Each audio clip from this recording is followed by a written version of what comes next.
Good afternoon. Welcome to this edition of the Richard Urban Show. I'm your host, Richard Urban, coming to you from historic Harpers Ferry, West Virginia. We bring you news and views from God's point of view. Today, we're very happy to have on Leila Johnson for part 8 of our series on absolute sexual ethics. Hi, Leila. Hey, Richard. Thank you for having me. Yeah. And so we're continuing our series, as I said, on the speech by Reverend Sun Myung Moon on the family rooted in absolute sexual ethics, which is the model for God's absoluteness, peace, and ideal, and the global kingdom. Right. So, an introduction? Did you want to say anything about yourself there? Oh, yeah. My name is Leila Johnson. I'm here in Pennsylvania. I have six kids. Oh, wow. Um, they're all homeschooled from the beginning. My husband thought that when we have our first daughter, when she was first year, 1 year old, my husband right away thought like, all right, we're going to homeschool. And based on that, I think God was just guiding us to. I'm from the Philippines.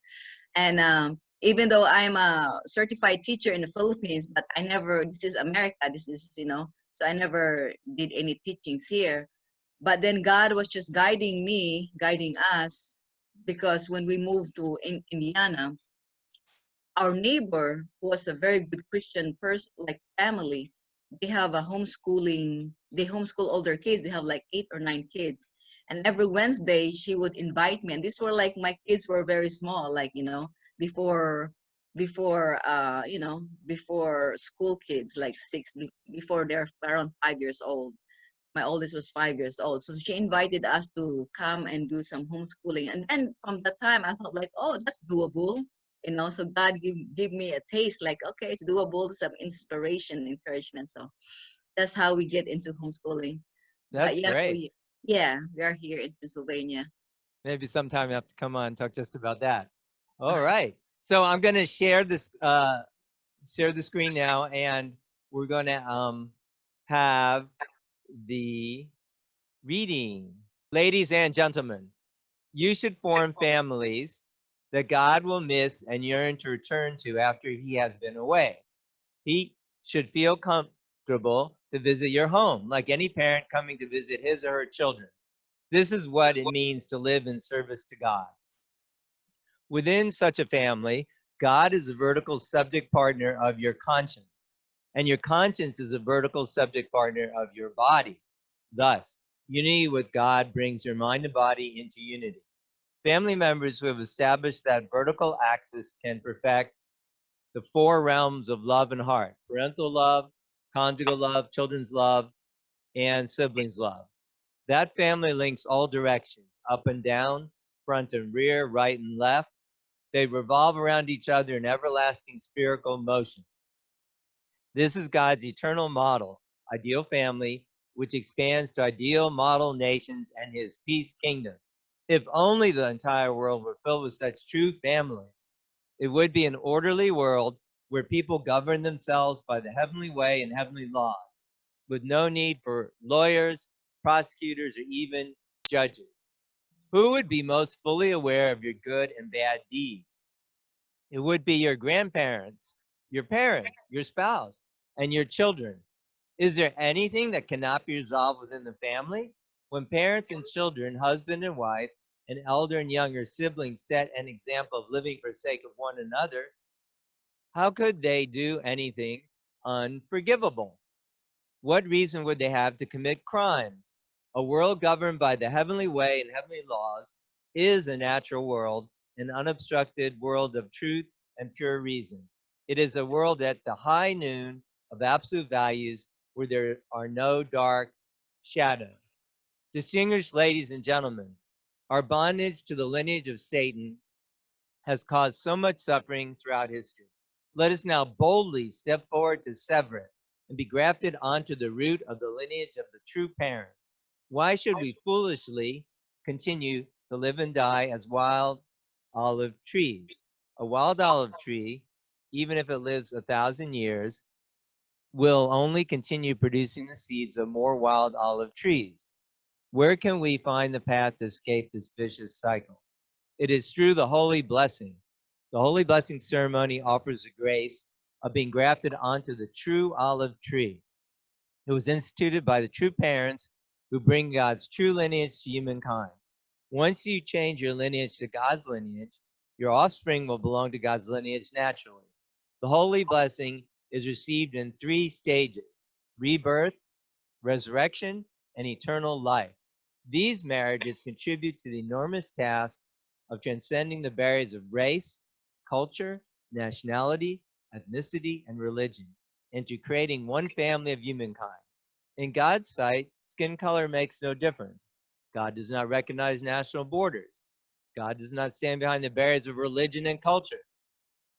They are nothing more than the devil's tricks. The devil has used them to rule over humanity as a false parent for tens of thousands of years. You have the mission to teach the members of your families and clans that perfecting a life of absoluteness in the marriage relationship through the international cross-cultural marriage blessing is the ultimate means to establish a peaceful, ideal world here on earth. Your families and clans should all join the holy ranks of those participating in the marriage blessing ceremony based on the perfection of absolute sexual purity. Ladies and gentlemen, the path is now wide open for you to change your lineage through the holy wine ceremony that the true parents have instituted. The blessing is yours, either as newlywed couples or as already married couples, that you may establish true families. So that ends our reading from the speech on absolute sexual ethics by Reverend Sung Myung Moon. So, would like to get your comments on that. All right, the last part, right? That reminds me of when he was talking about the international marriages, right? It overcomes the religious barriers, racial barriers, and all those things. That made me think of some like early couples, the 30,000 couples of the Filipino and Japanese, because they conquered the Philippines, right? And during World War, so I hear that during the war they will just throw the baby out and then reach their sword and do like that with the Oh my baby. gosh. And so a lot of those grandparents, when the Japanese brothers husbands visited the Philippines, I heard some stories that they could not come into their houses, because those grandparents, the grandmas, they experienced that war and they saw what happened. So the resentment was still there, so still alive. And so, but then later on, when those families have kids and they come and visit, they are more welcoming, because now this is like half Japanese and half Filipino, you know, and Right. that's their blood. So it's really literally father is so wise and so smart to do these international marriages, because it did really overcome like substantially all those pain and the past resentments of the Filipinos to the Japanese, during the war. So that made me think of that, you know. Yeah, I think you're absolutely right. I mean, ultimately, that's really the only method. It is the method that True Father, Reverend Moon, put forward to make world peace, literally Yes. loving your enemy. Yes. Yeah, it takes some time, because even just the culture, like me and my husband, for example, like for an Asian and American, just the culture itself, forget about man and woman and culture, it's a big aspect that we need to overcome, you know. So it took us a long time to adjust. Like for me, we're still growing and adjusting and all these things, but it's part of growing and becoming, more and more. Your heart become more and more big or loving, and accepting and opening to another culture, another personality. Yes, I agree with that. Yeah. Wow. Yeah. There, Also, there's I a. wanted Go to ahead. something about in the first the first paragraph. It was saying something about the mutual fidelity, like love and respect between parents and children, and the mutual fidelity and love between husband and wife. So, because I know there's like a Christian, which is also good. Like there's a Christian book about love and respect of husband and wife. But I Yeah. think what Father mentioned here is even better, because the love and respect is between parents and children. So you have to love and respect between parents and children, and mutual fidelity and love between husband and wife. So it's a two different realm, two different kinds of, you know, two different, with the parents and children you have to love and respect, but then with the husband and wife it is fidelity and love, you know. Yes. So yeah, I know there's a Christian book about love and respect. Yeah, the seminars about love and respect, which is good, but I think it has to be uh mutual fidelity and love, between husband and wife, because as a husband and wife you have to keep your purity, and when you have to keep your sexuality only for your husband and your wife. But then there's all at the same time there's love and respect between parents and children. Yeah, I agree. I mean, pretty much, if you want to boil down all the troubles of the world, you could pretty well boil them down essentially, or a good portion of them, to the, lack of fidelity between husband and wife, Yes. or relationships that are outside of marriage, all those kind of things. Mm-hmm. Actually, Stacy and I, on the holiday, the Foundation Day for Unified Nation of Earth, we were watching Gone with the Wind, and I don't think Yeah. I've ever seen the whole thing. It's, for those that watch, it's this epic 1939 Yeah, I movie. think It's like, I watched that movie before. I forgot exactly what it is, but yeah. well, there's this lady, Scarlett O'Hara, and she's like the, ever, player woman, and then her beau, Brett, who's Rhett Rhett Butler, is, the kind of man like that. And, ultimately, that's basically what the whole movie's. I mean, it is about the Civil War, but as far Uh-huh. as the other thing, that's what it's about: bad sex, bad relationships, Uh-huh. unfaithfulness. But, the whole thing is kind of exemplary of that, exemplifying that. You're talking about, like, you can get that a lot in the family, and I think there's like, like the because earlier Father was talking about um what you experience in the family, you experience it in the world, right? It's like for example, he was saying something about the grandparents. Like, you do not need a judge, you do not need lawyer, because within your family you know exactly what did your brother and sister did, because my kids, I have 6 kids, and they know exactly what's happening. So if it is me who did something, like, like mommy was not right or something, they'll be looking at me. Then of course I have to be humble to receive and say, oh yeah, that was my mistake, Hmm. that was my mistake, or that was not right, whatever I did was not right.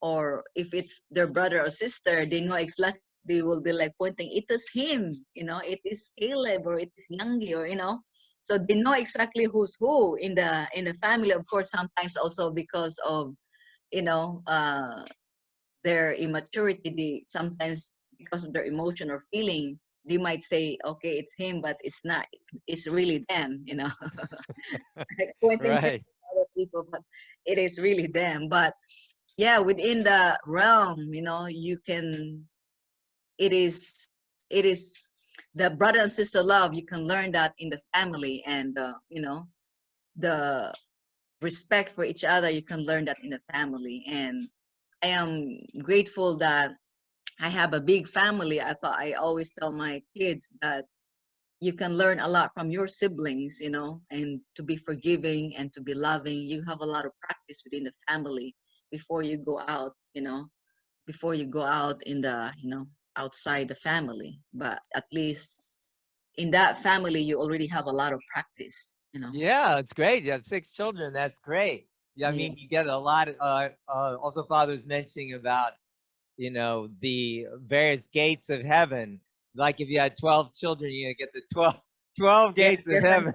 Yeah, different personalities, right? Because yeah, the different kids have totally different personalities. That's what I always tell myself. You know, I feel like God is giving me a lot of kids because I'm very impatient. You know, I have, I don't have a lot of patience. I feel like God is teaching me how to be patient through my kids. And then also in the here, Father Moon saying about the boldly changing your lineage. So Mm, that's about the marriage blessing ceremony. That you change your lineage from mhm. Satan's to God's lineage. Did you have any thoughts about that? Yes. I I myself I was blessed 3 times. You know, I was blessed in 30,000 couples and it did not work. You know, there was like a lot of persecution at the time. You know, like, I was matched to a Japanese brother and then I was matched to a Spanish brother in 1995 and then I was blessed to my husband on 1997. Wow. So, but I was very clear about. Were you in the RFK Stadium blessing? Yes, uh-huh. So I You was were in, there. yeah, we were there, you know. Wow, that's my old neighborhood. And that was very hard for me because I was very idealistic, you know. I so believe in the blessing, you know, there's no divorce. So that's why I joined when I was like 17 years old, you know. And Wow. so I believe it's like that was my education, our education, that just like there's no divorce, then this is very ideal. So give us like all these ideals, you know, and I so believe it, you know. I was young, and when this reality comes to me, I feel like, oh my God, you know, what happened to the ideal, you know?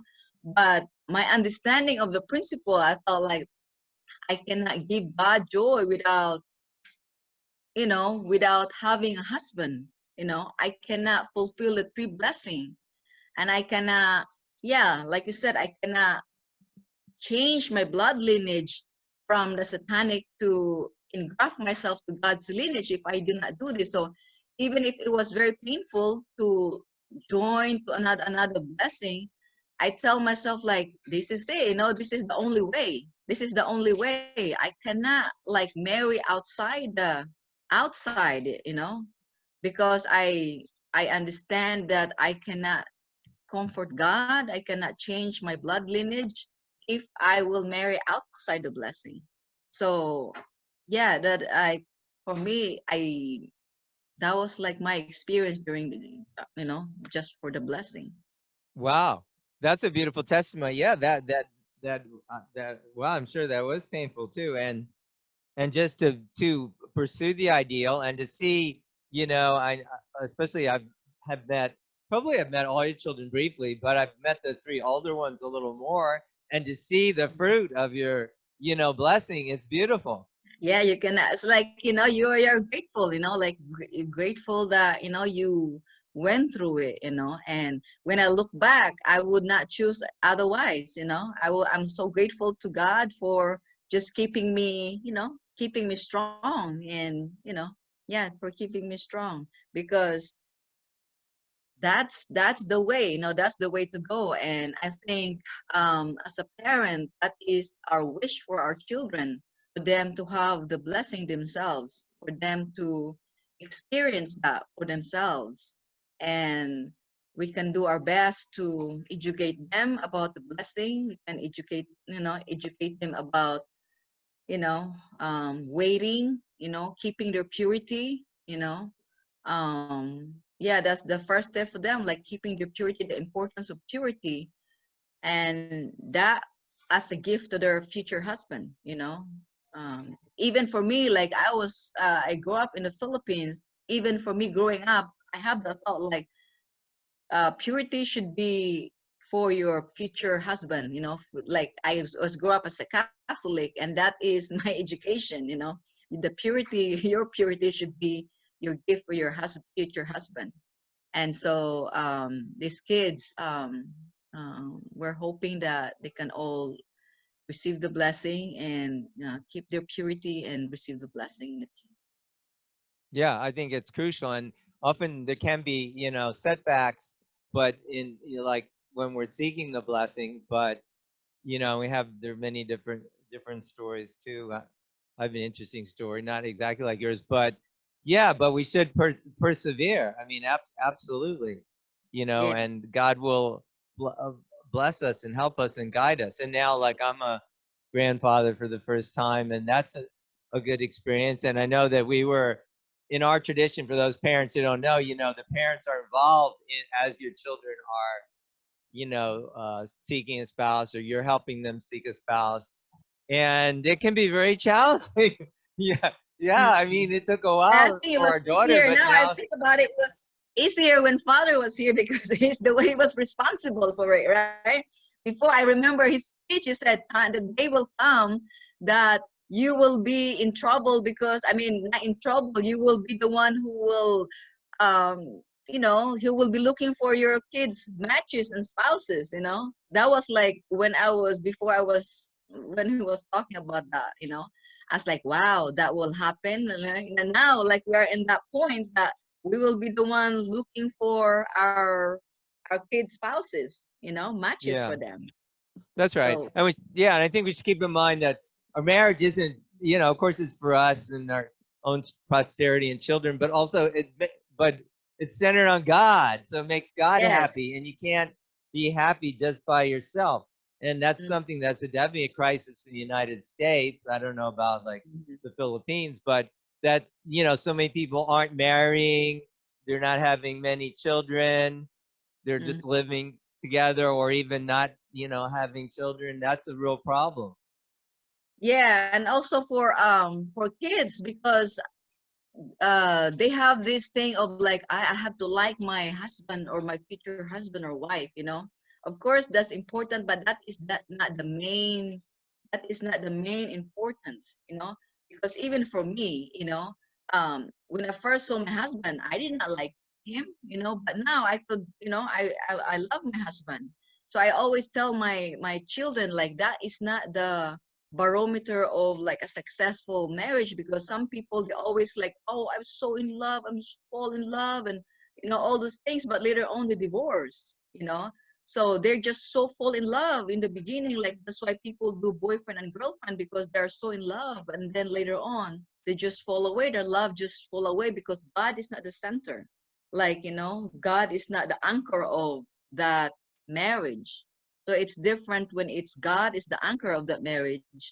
Then no matter what, you always go back to God. You always, like, when you have a fight with husband and wife, you always have to go back to God. That's your anchor. Otherwise, if I'm always like, sometimes when I just depend on my husband, and if my husband is not centered, then we will both, but if I'm centered on my God, then that is very strong, and that's very solid. And I think that's that should be our anchor.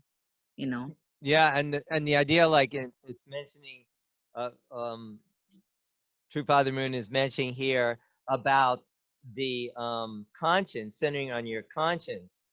So I Hmm. mean, that's really amazing thing. Your conscience is actually even closer to you than God, will always, guide you in the right direction. Yeah, I think it's like, because a lot of times we know exactly what we did, before even our parents, before even father said, before even God knows what you did. We know exactly what we did, you know, and it's just, are we honest enough to accept what we did, because we ourselves know it, even if nobody's watching or nobody's looking, we know exactly what we did. And also, I want to say something about you being grandparent. Uh, Okay. that is really such because I'm 50 years old. My oldest daughter she's gonna be 20. So, and my youngest is 8. So it will, take me some time to be in that realm, to experience that, uh, you know, grandparents level. But I think it's so, like the Philippines, right? It's very normal it's a very natural thing for Philippines to living to like 3 generations in one house. And I think it's so cool, because it's like us.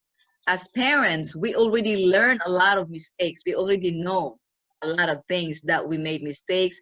And so if we are there to take care of our grandkids and our, our children are still growing and learning, so as a grandparent, we already know like, okay, this is right. So they kind of skip already a lot of those learnings for themselves because you are there. So the things that so you already know ahead, so it's like they just skip, so the growing is faster, I think, when there's parents, grandparents, and grandchildren living together, Yeah, because I agree. right. Yeah, that's definitely the ideal. And yeah, very, very much. I was very influenced by my maternal grandmother, Mm-hmm. Nana, we called her. She Mm-hmm. was living in my home when I was younger, which is probably the most important time, like till I was like 7. Yeah, very influential. Absolutely. Mm-hmm. Yeah, and I think as also as grandparents, they have more like more because you already grow a little bit more, then you have more patience and more love, and compared to your kids that are still 20s, and you are like so I felt that experience, and we will have that experience in the three realms of heart, and that three kingships that the father is talking about. Yeah, I think that is important. If the all three can be, we're living together or nearby or somehow, yeah, have that give and take. It's Uh-huh, absolutely. yeah, nearby, yeah, that is like so close, like, oh, I want to go to grandpa's house, like every week. Yeah. Yeah. So yeah, hopefully I'll be experiencing that more and more. Wow. Well, we covered a lot of things. I mean, probably we're about to wind down. I mean, I really appreciate, and absolutely your experience as a mother, homeschooling. I'd love to have you on another time. You can talk about that. I mean that's huge, especially yeah. I mean, so many crazy things happening in the school system, and just in general, you want to guiding your children. That's a great example, I think. So I don't know. Do you have any final thoughts? um yeah, just just the kids, I just hope that young people will it's important for young people to prepare themselves and seek God within themselves, and because of that seeking, God can, because it always says seek ye first, like seek ye first the kingdom of God and everything will be added unto you, right? And for me, that was always my inspiration, like that's I always keep that word when Mm, when I was, when I was younger or when I was single, and I so believe in that, and I have so many experiences that God just showed that to me that is so real in my life, to seek God first, then everything will be given unto you. yes, I think that's Matthew 6:43. Mm, Right. I love that verse myself. That's mm, beautiful. yeah. I agree. I agree. Yeah. Seek first the kingdom and its righteousness. We need to do that. Wow. And by the way, do for our listeners subscribe to Daily Inspiration if you haven't yet. You can go to our website vision root.org and click on Daily Inspiration. Subscribe there, and you'll get scriptures 6 days a week. So that's good for everybody. Well, thanks, Lila. Okay. All Well, right. do really, really, really appreciate you coming on, and do join us next week for part 9. We'll have another great guest on. We had a variety of different guests on. Thanks again for coming on. You're And welcome. I, Thank you for having me. yes, thank you. Yeah, I'm your host, Richard Urban, and I'm coming to you from Stork Harper's Ferry. So we'll see you next time, and do be blessed.